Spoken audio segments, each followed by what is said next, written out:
প্রিয় শিক্ষার্থী, আশা করি আল্লাহর অশেষ রহমতে তোমরা সবাই ভালো আছো। তো নবম শ্রেণীর ষান্মাসিক মূল্যায়ন 2024, বিষয় ইসলাম শিক্ষা, তারিখ 15/7/2024, প্রশ্ন ও উত্তর। দেখো, তো তোমাদের ইসলাম শিক্ষা প্রশ্ন উত্তরটা আমি সমাধান করে দিচ্ছি। এখানে কাজ 1, দলগত প্রশ্ন থাকবে হচ্ছে, মানুষ নানাভাবে কাফির বা অবিশ্বাসী হতে পারে, সেগুলোর একটি তালিকা তৈরি করো। সেগুলোটা কী করতে বলছে? তালিকা তৈরি করো। তারপর দেখো আমরা এখান থেকে উত্তরটা লিখে নিই। উত্তর হচ্ছে ক, আল্লাহ তাআলার অস্তিত্ব অবিশ্বাস বা অস্বীকার করার দ্বারা, অর্থাৎ আল্লাহ নেই এমন কথা বললে সে ব্যক্তি কাফির হয়ে যাবে। তারপর আসি আমরা খতে দেখো কি বলছে। খতে হচ্ছে আল্লাহ তাআলার গুণাবলী অস্বীকার করা, যেমন আল্লাহ তাআলাকে সৃষ্টিকর্তা বা রিজিকদাতা না মানা।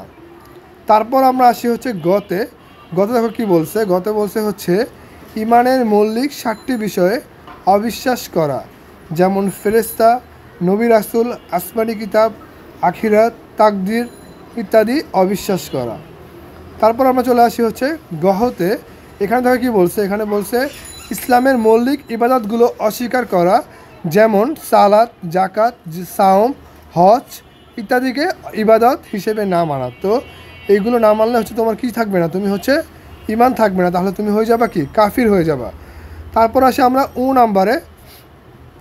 নাম্বার দেখো কি আছে। নাম্বার হচ্ছে হালালকে হারাম মনে করা, যেমন হালাল খাদ্যকে হারাম মনে করে না খাওয়া। মানে তুমি ধরো হালালকে হারাম মনে করো, আবার হচ্ছে হালাল খাদ্যকে হারাম মনে করো, দুইটাই, মানে হারাম খাদ্যকে হালাল, হালাল খাদ্যকে হারাম। পরে দেখো চতে দেখো কী দিয়েছি। চতে হচ্ছে দিয়েছি হারামকে হালাল মনে করা, যেমন মদ, জুয়া, সুদ, ঘুষ ইত্যাদিকে হালাল বা জায়েজ মনে করা। তারপর দেখো আমরা চলে আসি 6 নম্বরে। ছতে আছে ইচ্ছাকৃতভাবে কাফিরদের অনুকরণ করা, তাদের ধর্মীয় চিহ্ন ব্যবহার করা। ইচ্ছাকৃতভাবে কাফিরদের অনুকরণ করা, তাদের ধর্মীয় চিহ্ন ব্যবহার করা। তারপর আমরা আসি বরকের জতে। ইসলামের গুরুত্বপূর্ণ কোনো বিষয় নিয়ে ঠাট্টা বিদ্রুপ করা, মানে ইসলামের বিষয় নিয়ে তুমি যে ঠাট্টা বিদ্রুপ করতেছ, যেমন মহানবী সাল্লাল্লাহু সাল্লাম কিংবা কুরআনকে নিয়ে ঠাট্টা উপহাস করা। উপরোল্লিখিত কাজগুলো করার মাধ্যমে মানুষ কাফির হয়ে যায়। এমতো অবস্থায়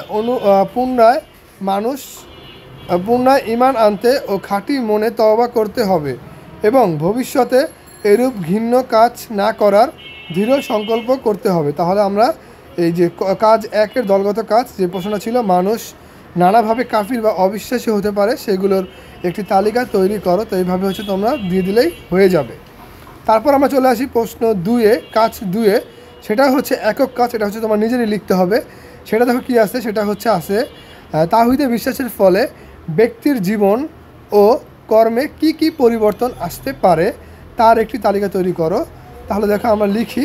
উত্তর 1, মানুষকে আত্মসচেতন ও আত্মমর্যাদাবান গড়ে তোলে।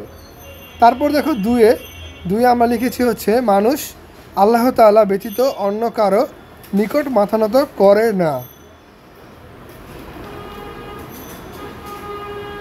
3 নাম্বার দেখো মানুষকে কৃতজ্ঞতা প্রকাশের সুযোগ করে দেয়। 4-এ মানুষের মর্যাদা প্রতিষ্ঠিত হয়। 5-এ দেখো লিখেছি কি, মানুষ আশরাফুল মাখলুকাত বা সৃষ্টির সেরা জীব হিসেবে মর্যাদা করে। তারপর দেখো 6-এ আছে মানুষ সৎ চরিত্রবান হয়ে ওঠে। 7-এ আমরা লিখেছি মানুষ আল্লাহ তাআলার গুণাবলী ও পরিচয় লাভ করে। 8-এ দেখো আমরা লিখেছি মানব সমাজে ঐক্য ও ভ্রাতৃত্ব সৃষ্টি হয়। 9-এ আমরা দিয়েছি মানুষের মধ্যে ঐক্যর চেতনা জাগ্রত হয়।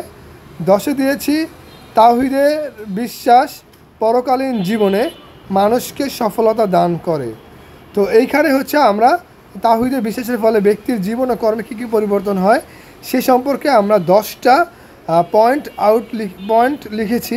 তোমরা চাইলে এর চাইতে কম বা বেশি যেটাই ইচ্ছে সেটাই লিখতে পারো। তাহলে তোমরা এই 10টা লিখলেই ভালো, কিন্তু 10টা চাইতে কম লিখলেও সমস্যা নেই এবং বেশি লিখলে আরও ভালো। তো আমাদের প্রথম কাজ 1 এবং কাজ 2 আমরা এখানে উত্তরটা সমাধান করে দিলাম। তো গোল্ডেন টিচিং হোমের পক্ষ থেকে সবাইকে অসংখ্য ধন্যবাদ। সবাই আমাদের চ্যানেলটিকে সাবস্ক্রাইব এবং লাইক কমেন্ট শেয়ার করে দিবে, যাতে তোমাদের অন্যান্য বন্ধুরা আমাদের ভিডিওগুলো দেখতে পারে এবং সে তার পড়াশোনায় আরও আগ্রহ এবং তার উদ্দীপনা বৃদ্ধি পায়। তো এই ছিল তোমাদের জন্য আমাদের ছোট্ট একটি প্রশ্নের সমাধানের ভিডিও। তো সবাই ভালো থাকবে, সুস্থ থাকবে। আল্লাহ হাফেজ।